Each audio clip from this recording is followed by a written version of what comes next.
Shared Ocean podcast brings you stories of lived experience from across the world as part of Ireland's response to the environmental and economic challenges facing many small island developing states. These proud island nations are on the front line in tackling climate change issues and are supported by Ireland in this critical battle by the Our Shared Ocean programme, a funding initiative by the Government of Ireland delivered by Irish Aid and the Marine Institute.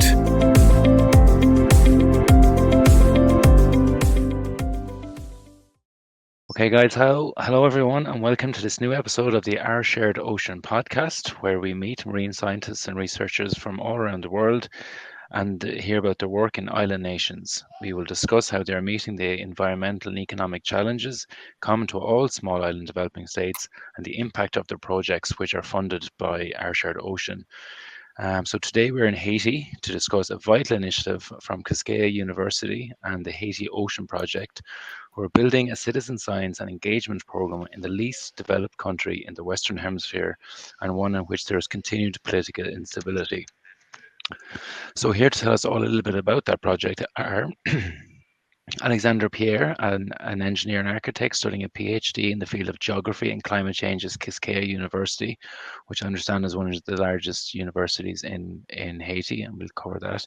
And also a Nantes university in France, and her work focused on the management and the governance of marine protected areas in the Caribbean. Welcome to you, Alexandria. We have Jaime Aquino from Florida, who has a degree in journalism and a master's in science and education, and has a passion for the ocean and its marine inhabitants. A former publicist and high school journalism teacher, Jaime regularly travels to Haiti and initiated the Haiti Ocean Project in 2007, as she saw a need for marine education and conservation on the island.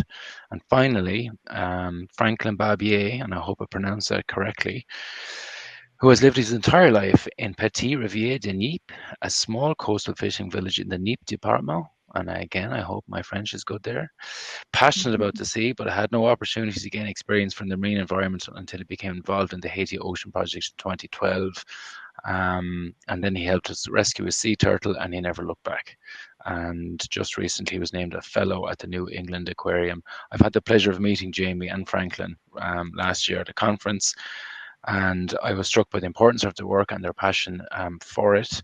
So welcome, guys. Thank you. Welcome. Thank you. Glad to be here. How is everybody doing today? Great. Well, we're trying our best because of the situation in Haiti right now. We're trying our best. Tell me a little bit, Alexandra, if you don't mind, then we'll start with that, because I think it's important to provide a bit of context of how difficult it is to, conduct marine science or maybe do anything of that nature in Haiti at the moment. I understand there's been a lot of unrest in the capital, Port-au-Prince. Do you want to tell us a little bit about it, or how that affects you guys? And where are you based? Right now, I'm based in Port-au-Prince, Haiti, and then it's not the same situation than when you are in the countryside, but it's still we're very impacted by what is happening right now in Haiti.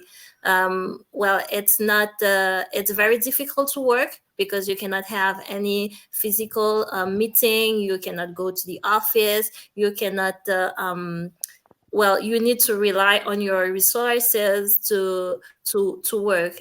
You don't have electricity, so your basic needs are not satisfied. You have a long line to go to the grocery, 5 hours to go to the bank to get cash. It's a very difficult situation. And also you have all the mobilization. We are scared. We're very scared. You cannot leave your house before the sunrise. So because to be sure it's a little bit safer, you cannot stay long outside.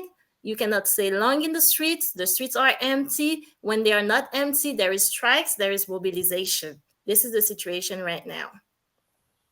Oh my goodness. And how are you doing? I'm sorry? I was saying thanks to the technology, because if it was not the technology, it will be very difficult to keep working. Is it safe at the moment? I mean, generally, no. Or not at all? So there's gang violence and it's taken over the city.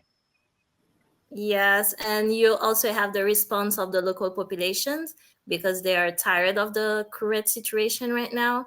You also have all the negotiation meetings with the political parties and else working on this presidential council that we would love to see a result from.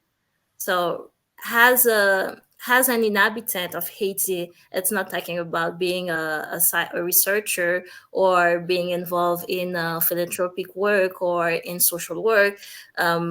We are fed up, and we would love to be able to get closer to the local population that we work for. My goodness. Is this mostly related to Port-au-Prince, like in the departments and the regions, the more rural regions? This is not so much of an issue. I understand that the airport is closed at the moment and has been for a couple of weeks. Franklin, we were talking about this just a few moments ago. Is it me that have to answer that? Because I think Franklin is the best to answer. No, yeah, Franklin, if you may, Franklin, we were chatting before we came on about the airport being closed. Sorry, can you repeat again, please? I was saying that the airport is still closed and has been for a couple of weeks. Yeah. Mm-hmm. Yep. I just wondered if you had any more information on that, or why it was closed, or what was happening there specifically. I think it's because about the gangs problem they closed it. But for now, I hear that they're gonna try to get a solution about that. The U.S. government probably asked to destroy some houses close to the airport, and I think I have faith that it will open soon. This is something that happens quite regularly in the country, though. I often associate Haiti with political turmoil and unrest. I believe this particular incident is caused by, was it the president or the sitting president was assassinated in 2021, and there's a prime minister now in exile, and Yeah, we had the assassination of the president in 2021, and then from that there were many negotiations to get a president, but we couldn't have it. That's why we have a prime minister, because he was the last political decision maker that has been appointed by the president before he died. And it's the first time in Haiti that we are having a prime minister governing the country. So our constitution cannot regulate the situation. So it's not an ordinary situation. It deserves extraordinary actions. And then from that, the opposition was not satisfied by the governance of the prime minister acting as a president. Because having a president, it's not only a political function, it's also a cultural approach of governance.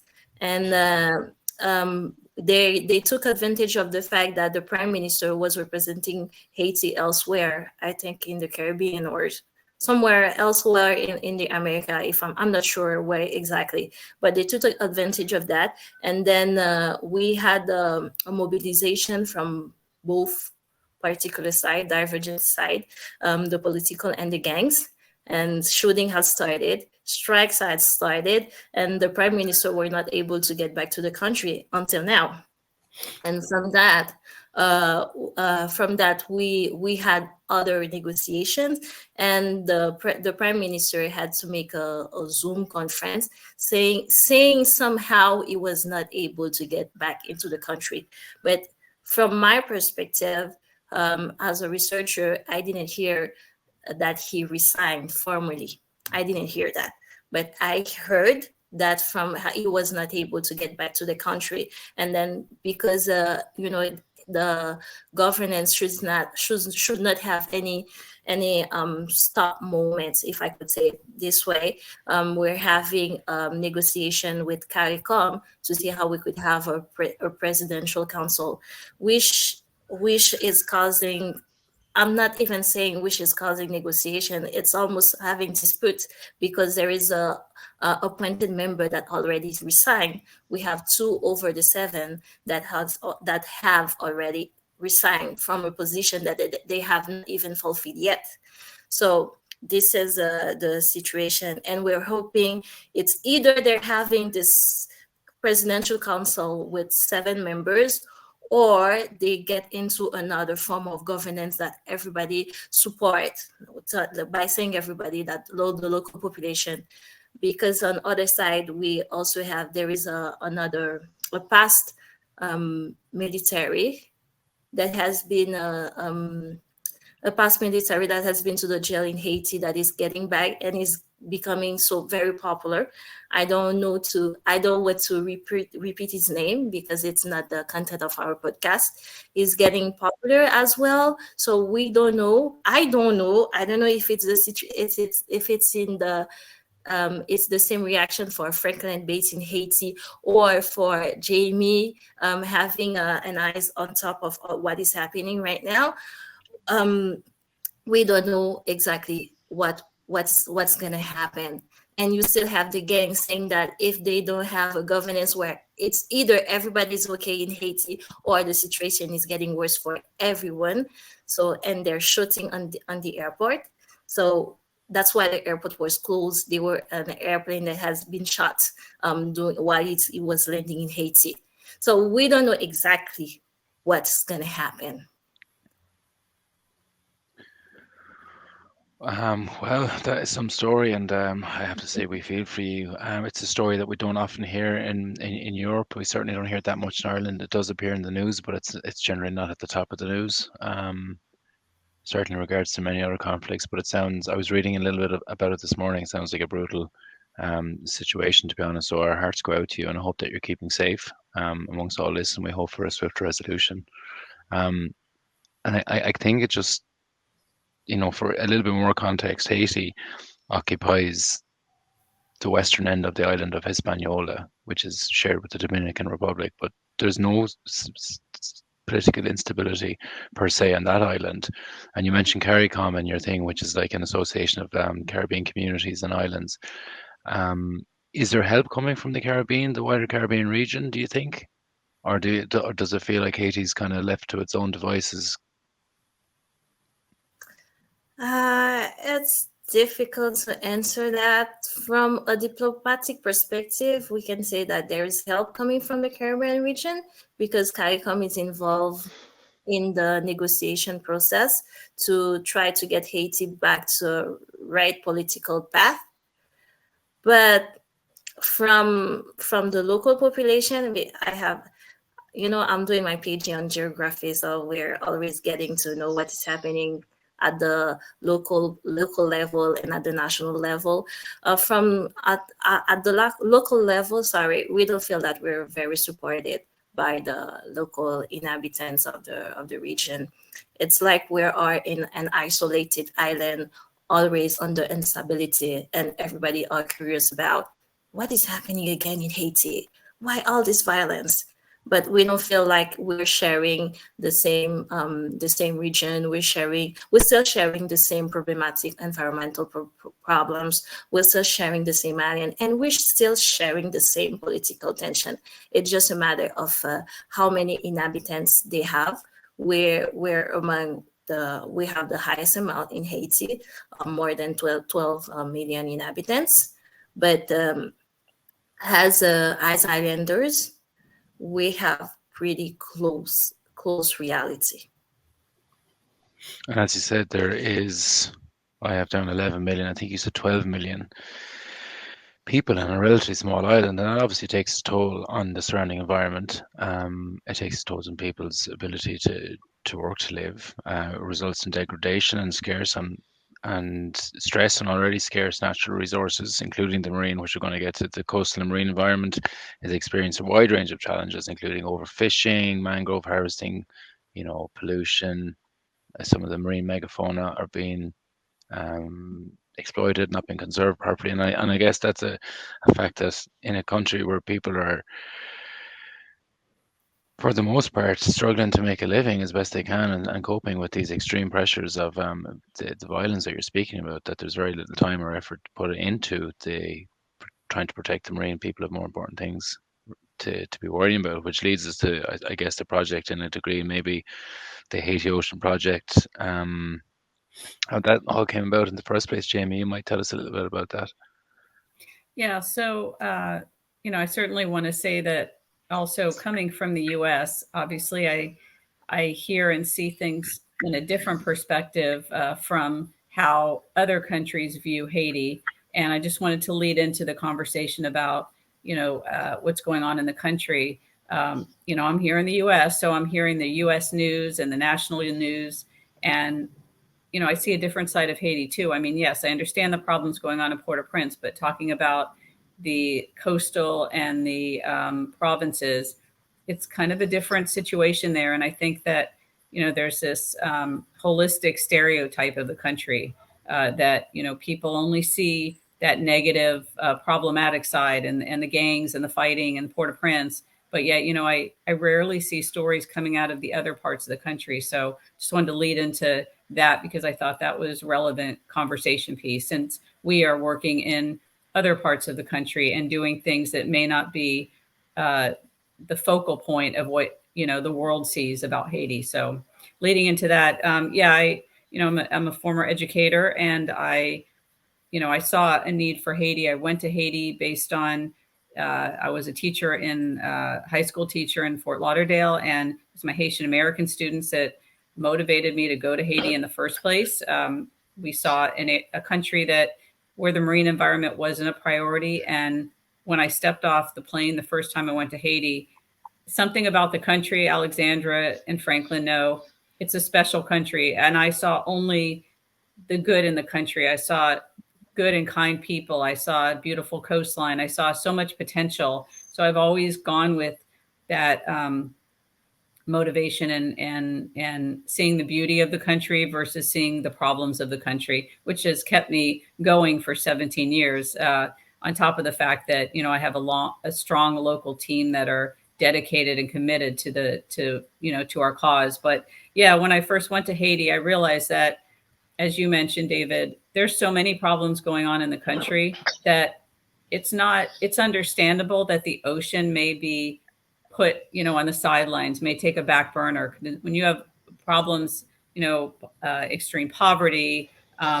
food insecurity, health-related issues, political unrest, now what's going on in Port-au-Prince, with so many things going on, it's easy to see how the ocean can kind of be put aside and not prioritized. However, as all of us know, working in the marine environment, especially in Haiti, the marine environment is a resource that is valuable. And if you destroy the ocean, you've lost an important resource that is a provider of food and income to many people in the country, not just even the people living in the coast. So for us, we realize that the ocean should be a priority. And it's not because the people aren't interested in helping. It's because there hasn't been education, there hasn't been a priority in the local communities to introduce this concept of marine conservation or marine education to the people. That's what we found. I know Alexandra sees it, Francklin sees it.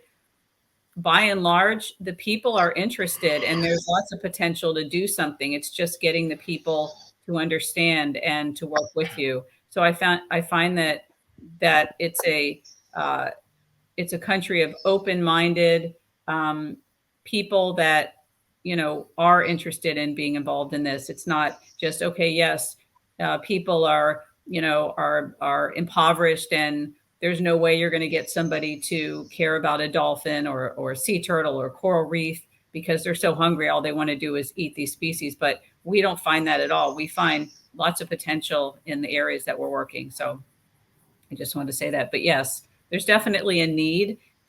Marine education was never a class or a focal point in the schools, which, it starts with the kids, because if kids are growing up learning about something, then they grow up and they become, conservation minded people. So there was never a platform of marine education within the schools or the communities. That's what, something that we all bring to the table. And that's important. It's got to be the baseline of everything is the, the ability to educate and get the people to be engaged in what you're doing. Certainly is. The starting point to any good program and citizen science program, you have to get people educated very, Yeah. very early. So there hasn't been education in the marine environment and marine conservation in Haiti per se. You saw No. this. You landed in 2007, we'll say, and you Right. started the Haiti Ocean Project. Yes. And the other thing too is, and yes, education, having been an educator, education is definitely like a baseline. It's a platform, but it's not the final answer. I mean, we still acknowledge the fact that all of the people in the country, majority of them, may not have a permanent job or don't bring enough income to support their families, or having to deal with just the day-to-day challenges. And then you factor in things that we hadn't talked about yet, like natural disasters. 2021, there was a major earthquake that affected the southern part of the country, including Lacaille, Île-à-Vache area, Baradère-Cayemites, the areas that we're going to be working in on this project, and that we've been working in. They were heavily affected. So you have to factor in the fact that people in the country, they may lose their house, but they don't necessarily have insurance to replace it or things like that. So there's lots of things going on that also compound the issues going on. It's not just, the fact that they're not interested in helping or they don't have the education. There's so many other things going on. But yeah, it starts with education. But as we've realized, there's more that needs to be done. Looking at alternative livelihoods, research that can benefit the people, things like that. So, and interestingly enough, in the waters of Haiti, there's a wealth of biodiversity, critically endangered species that in other countries are sources of income through ecotourism or things like that. I mean, we've got, for instance, we have a resident population of whales, the sperm whale, which in Dominica, it's $1 million whale watching business. In New Zealand, it's $1 million whale watching business. For us, there's no tourism benefit right now with these species. One is because it's not a country that we're going to be having the tourists just flock to come like in other countries, again, because of the unrest. And that's the other challenge we face is, not being able to bring in the same kind of tourism that you could bring in other countries. So that connects to the whole concept of citizen science. If we can't bring in the people from outside, let's work with the people from the inside. And especially with the locals that, I always look at it that it's great when other people come in and benefit from seeing and enjoying what we have in our water. But if the local people don't have an opportunity, isn't that kind of frustrating in a sense to know that maybe people that can come in and afford to go and see a whale or swim with a whale, but what about the locals that have lived there their whole lives that never get an opportunity to participate in these kind of activities? So, it's really important to engage the local community so they feel included and interested and accepted. And I think that's how you build something stronger. So yes, definitely a need for the education side, but also to create community-wide, involvement and other things that can help, whether, even if it's not necessarily a paid position or an income opportunity, but just to get them engaged and involved and to care about what's going on in their waters, ultimately helps them in the long term, because then you keep the ecosystems intact. And then there's fish for not just them, but their future generations, their kids, their grandkids, so to speak. And I guess that brings us then in a nice big circle to the project itself. Yeah. So you guys applied to Our Shared Ocean, which is this funding initiative by the Irish government to build research partnerships with the small and developing states, of which Haiti is one. And it was a direct funded project, meaning that it was without the need for an Irish partner and subject to the strength of the application, which of course you guys submitted. We're funding you guys directly to do this project. So we believe in the project, we believe in you guys, and you'll be building and working this project on your own. Some projects that we have required an Irish lead or an Irish partner at the very least, but some don't, and these are the direct funded projects, of which this is one. So you guys applied, it was last September, October at this stage point, Jamie, and are conducting and were awarded funding for the Haiti Citizen Science Sea Project, which is CSI Pro, there for short. And that is worked between the Haiti Ocean Project, where you are, Jamie, the Quisqueya University with you, Alexandra, your partners on this. I know you brought in the Medical University in St. Kitts. St. Kitts, yeah. Just for oversight and a couple of the things. Why don't you tell us a little bit about, you set the context for the project. So just give us a little bit of a background to it. What I mean by that is what you hope to achieve, your three main strategic goals of the project, for example. I'll share some study sites while you're doing that. You want to talk, Alexandra? Okay.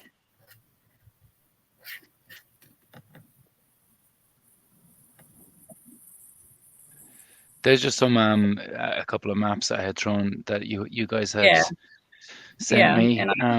But I have basically, for your three strategic goals are, you want to protect sensitive ecosystems, protection of emblematic species, and strengthening of local governments.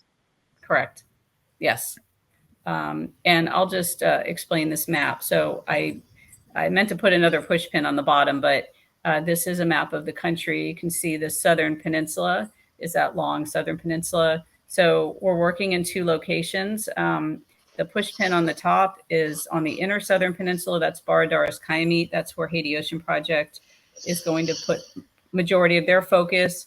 And then on just directly south on the Caribbean side of the southern peninsula, if you scroll down, it's a little ways on the other side of the peninsula. Sorry, I don't have a scroll facility. Oh, okay. So so if you see where it says Lakai, under, okay, so then there's an island off the coast of Lakai. That is Île-à-Vache. So it's basically directly south of us on the other side of the southern peninsula. I don't know if you could pull the map up or not. I think that's the map that you gave me. Is that the same thing, just the other side of it? That's Baradère-Cayemites. No, it's actually like south. If you go south down the peninsula, like straight down the peninsula. I don't know if you can do that on the map or not.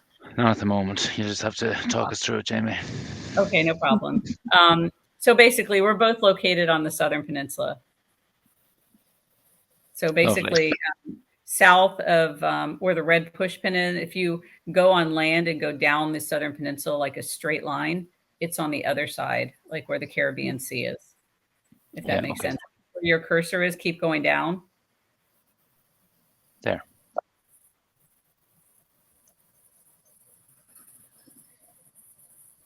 So you're set up there on the South Peninsula, Île-à-Vache. And what exactly will you be doing there? What exactly will you be doing there? So I can speak for Haiti Ocean Project, and then Alexander could talk for Quisqueya. So basically, we're going to be we have a couple of goals with the project. We're going to be working on one is marine education, specifically with the youth. We're going to develop a marine education training program for the teachers, and then they're going to be able to teach the students. So it's something we've done in the past, which is more like a junior ranger program where you get the teachers to learn, and then the teachers work with you to teach the students. And that way it stays sustainable because you've got the teachers continuously keeping that education going. So, we get the ball rolling, and then we work with the teachers so that long-term those teachers are also involved and engaged. So that brings the education side. We're also going to conduct fisher-to-fisher learning exchanges. Fishers that we've worked with in the past who are working on protecting the marine species that they catch and kill over the years. We're going to work with them to learn how to rescue and release, like for instance, sea turtles caught in their net or sharks caught on their hooks, so that they're not just consuming them, but they're actually releasing them or learning how to protect them and understand what the species are and understand the ecosystem more. Like for instance, a large turtle, that maybe has been around for 40 or 50 years versus a small turtle that's maybe 1 or 2 years old, and how valuable it is to keep these bigger species around for keeping the marine ecosystem intact And then we're going to have a community leader training program. We're going to work with the local community leaders to teach them how to create some kind of semblance of management so they can work with their local communities to effectively manage the marine resources. And these are also things that are going to be similar in Île-à-Vache. So if Alexandra wants to mention anything else from her side of things. Yes, thank you, Jamie, and thank you, David, for the questions. Thank you, Jamie, for highlighting the incredible work that you're doing in Baradère-Cayemites. Baradère-Cayemites is further north of Île-à-Vache. Île-à-Vache is further down in the south. And then I have to say that the project has been submitted under the leadership of University Quisqueya, in particular the research team on climate change, and in collaboration with Haiti Ocean Project, which has experience on sea turtle marine conservation in rural areas of Haiti. It's important to highlight that. And also the Ross University School of Veterinary Medicine, also which has a incredible experience in sea turtles and marine ecosystem.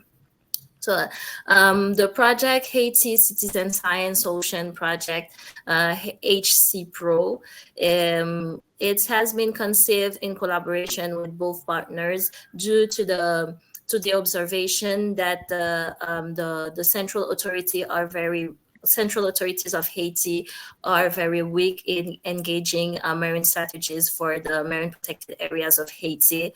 And due to the fact also, we realize that the local populations are the best group to rely on for this conservation. They're closer to the marine resources and they're using that marine resources. They're more impacted by the loss of these resources, and then they should be the ones to be actors of the management and governance of these resources. The project has two main targets. If you would like to go to the third slide. Yes, that's the team. The project, yeah, that's our team. We are a young team, a young research lab created only on 2019. We are about a little bit more than 10 researchers involved in the research laboratory. We just had our first PhD doctor graduated in 2023. So 4 years after the research lab has been funded. We have two joint directors, Professor Evans Emmanuel and Professor Abdel Sifedine from France. So they are well-renowned professor in their field of study, water, environment, and pyramid as well. So if we go to the third slide, yes, as I was saying, thank you very much. The project has two main focus: the co-production of ecological data and enhancement of Haitian MPS governance. As Jamie mentioned previously, education is key. It's not only raising awareness. It's mostly giving the population, making them aware of the knowledge that they have, and empowering this knowledge for the marine conservation. And then we're going to have this co-production of ecological data through two actions: ecological inventory and monitoring of the MPAs. Knowing if we're talking about biodiversity loss, we would need to know what are the species being lost, to what extent, and then and what can be done actually to stop the degradation. Now, having this local population empowerment within the MPAs, it's how to get the population involved in the marine strategy for conservation. Jamie is doing an incredible work in Baradère-Cayemites because she has already experimented the involvement of local population. We're not talking about literate population. We're talking about farmers. We're talking about Haitian Creole speakers. We're talking we're talking about fishermen that barely knows how to read being involved in marine conservation. And this as the population are educated, they will have to become actors of the marine ecosystem that they're interacting in their everyday life for their living, and also for their well-being. So that's why we have the second part about enhancement of Haitian MPA's governance. We're gonna take advantage of the ideas of the well-renowned Professor Eleanor Orstorm on the common goods. She's a Nobel Prize, and it's a woman because in our research lab we try to highlight the work of women all over the world, and women working in the research field also within Haiti. So the population are educated, they have to become actors, and now it's the question on how they're gonna manage and govern this marine MPA. So that's why we have the second, the third action, and we have also the second priorities within the project. If we go to the next slide, please.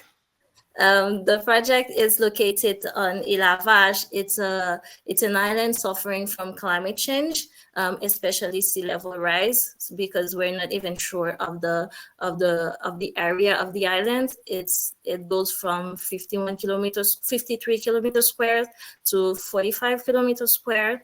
So it's very difficult, just to showcase the effect of climate change on the island, which is linked to the research field of the research lab as well, because we're working on climate variability and its impact on marine ecosystem and on continental ecosystem. As I said previously, we're gonna collect ecological data, but it's not it's a specific ecological data in collaboration with the population through a mobile application. We're gonna focus on endemic species and also a particular ecosystem. On Île-à-Vache, we have the sea turtles. We also have the mangroves, and we have the coral reefs. So we know that coral reefs or mangroves is our ecosystem that the local economy are relying on for fishing and the commercialization of the resources. And also there is a bird, the tanagers. I'm sorry because I'm not an English speaker, but sometimes it's very difficult for me to keep in mind the word in English. We have a tanagers, gray crown. Exactly, we have the gray crown tanagers. It's endemic to the island. David, instead of saying island of Hispaniola, because us as Haitian, we don't like to promote the genocide of the Amerindian that has been done by the Spanish crown. So we, as Haitian, we don't really like the name Hispaniola. So it's more of the Dominican Republic approach and international approach. But just in case, as an islander, and our reality, I think it's good to highlight that. These endemic birds, it's only the bird is endemic to the island, Haiti and Dominican Republic, and you have it also. You have it at Île-à-Vache, so it's among the ecosystem that's gonna be. It's among the species that's gonna be monitored during the project, and then we're gonna see exactly if we have this bird at Baradère-Cayemites, because it has the same ecological profile than Île-à-Vache, with mangroves, with beautiful white sand beaches, with also sea turtles. And the project, even though it has been submitted under the leadership of Quisqueya University and the research lab on climate change, it is a strong collaboration that allowed it. Strong collaboration that will continue within the project and hopefully after the project, because marine conservation work in Haiti, it's a task. It's a huge task that the government of Haiti doesn't know how to handle, and that we as researchers, as members of the civil society, we would love to carry, because we believe in the future of the country and in the future of blue economy as well. And then from that perspective, this is all the ambitious goals the Haiti Citizen Science Ocean Project is having, HC Pro, with our collaborators from the island, from Haiti and from St. Kitts and Nevis. In that slide that you just stopped on, you could see the man in the picture is the mayor, because we truly believe if we would love to make a change, it should be at the local level. It will be pertinent to have the local authorities and the local population, having women, having fishermen, having also the ecosystem sitting at the table. We always saying that we're working for the marine conservation, we're working for marine ecosystem, but they don't have the voice to highlight what they're suffering from into the ocean, overfishing, as you said previously, David. Also poverty, getting anthropic pressure on this ecosystem. So we're hoping to sit that ecosystem at the table in getting the best approach for marine conservation, getting involved as well the local population, getting involved the local authorities through the 8 Illinois or storm management rules, considering MPA's marine protected areas as common good. And for the next slide, we're saying thank you. Thank you to the Irish Aid. Thank you to the Marine Institute for giving us the opportunity and the financial resources to make a difference into the environment. It's not only about funding a project, it's funding a project where a local population will be involved, getting this mobile application where Haitian, the youth that Jaime talked about, the youth being trained by the teacher.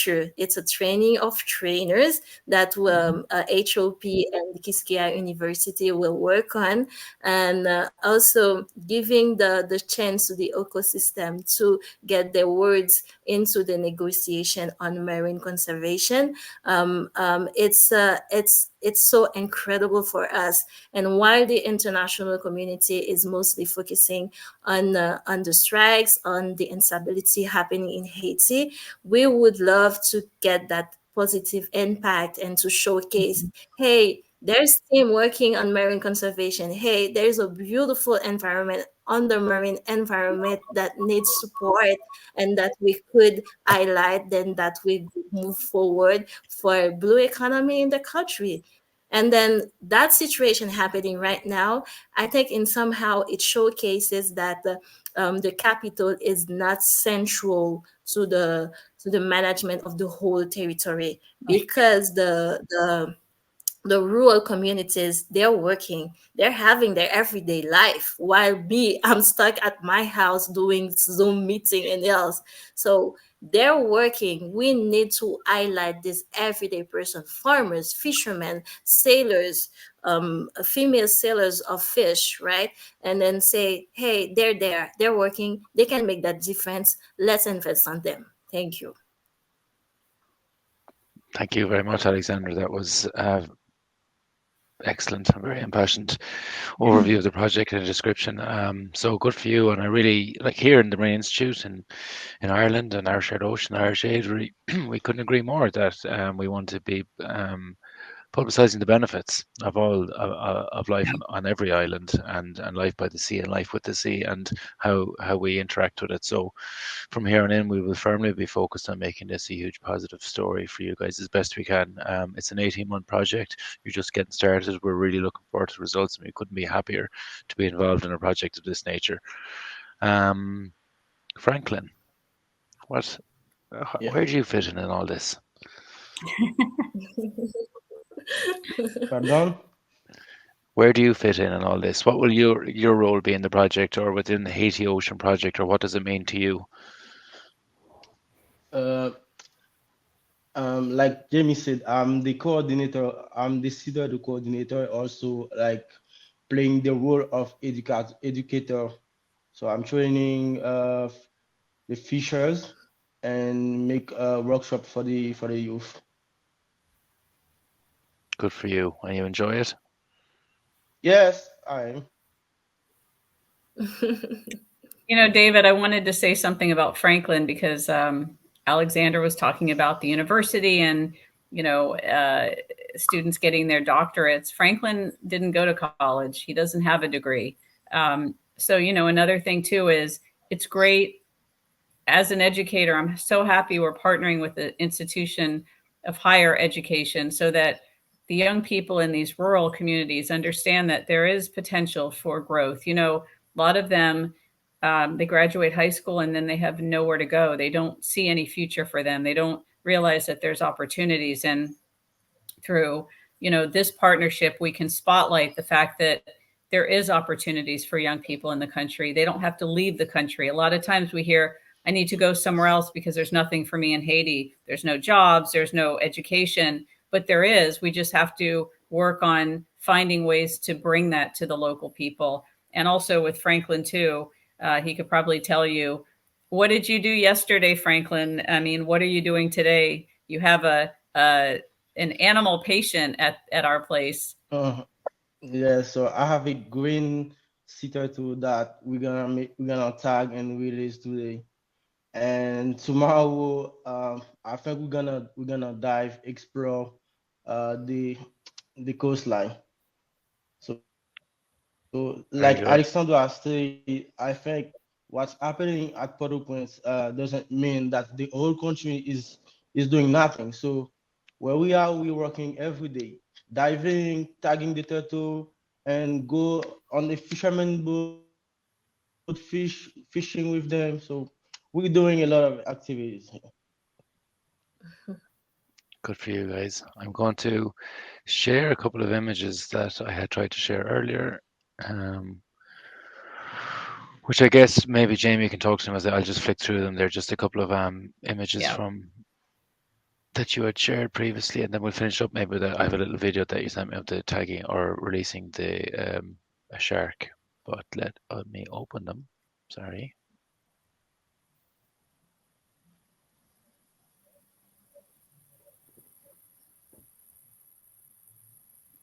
Yeah, I think these are just a random selection, a selection of images, Jamie, that you've sent me. So I'll slowly flick through them. Yeah. You can describe bits and pieces as you see fit. Yeah, so this is a project that Francklin oversaw. I think it was last year or the year before.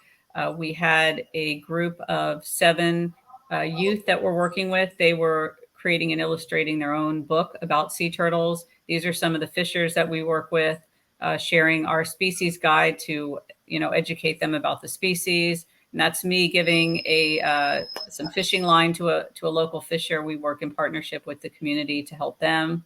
So a lot of times that we work with them to provide supplies for them. This is a green sea turtle adult that we released a few years ago that was caught by local fishers. And that is my local coordinators with our dive master. They're all advanced open water PADI certified scuba divers. Francklin is a scientific diver, which is great. And then this is one of the workshops that we conducted with the community, just giving them information about the species. I think this was a manatee education workshop. And I have to jump in there, Jamie. The guy here sitting right at the back in the middle, he's wearing an Irish football jersey. Actually, I see that. Yeah. You know, a lot of that's great. You must love that picture then. Yeah, that's good. So anybody listening to this in the podcast hopefully can check out the video because there's a guy listening to this manatee project in Haiti wearing an Irish football jersey. Anyway, Jamie, continue. No, I love it. And this is a fisher boat. This is actually, I think, charcoal, right? Francklin, there's charcoal on this boat. Yes. Yeah. They bring these back and forth from Port-au-Prince to some of the other provinces. Quite amazing what they do with the boats. This is a eel that was caught, about ready to be harvested for consumption. And a fisher in his dugout canoe with a snapper. And just showing pictures of, this is a juvenile oceanic white-tip shark that one of our fishers released, and just showing the diversity of what's in the water. And again, these aren't the images that you see on the nightly news. No, they certainly not. That seems to be the end of those. I know you sent me some more. I'll stop that for a second because I believe, excuse me, I have a little video to show as well. Excuse me. I think I gave you one, yeah. You probably gave me more images. It's okay. Images as well. I don't know. It stopped sharing as. That's okay. So let me do this.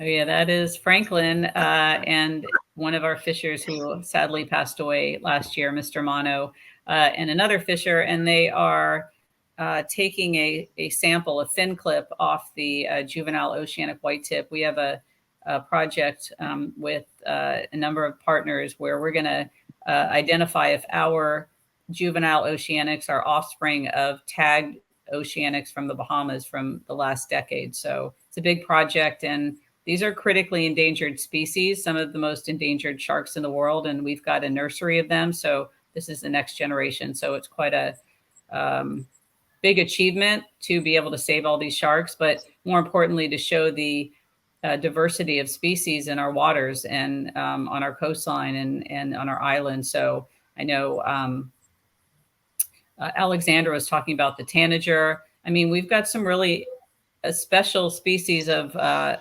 animals in our waters and in our coastline. So, we definitely have value and need to preserve them.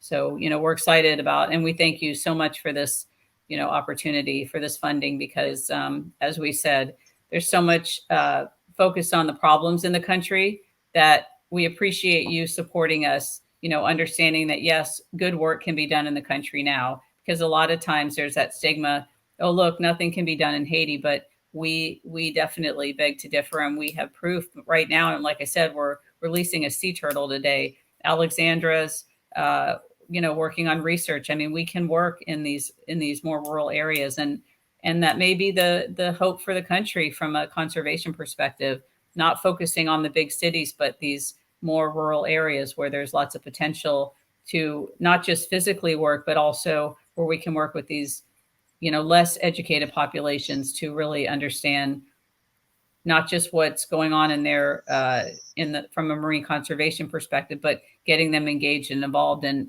as an educator, I've always believed in what's called experiential learning, hands-on direct learning, not just talking about something, but getting the people involved from a physical perspective. So you teach a kid about a sea turtle in a classroom, take them out and have them tag the turtle and release the turtle, touch the turtle, see the turtle. It just changes perspectives when you get that kind of experience. And I think we all know that, and we've seen it.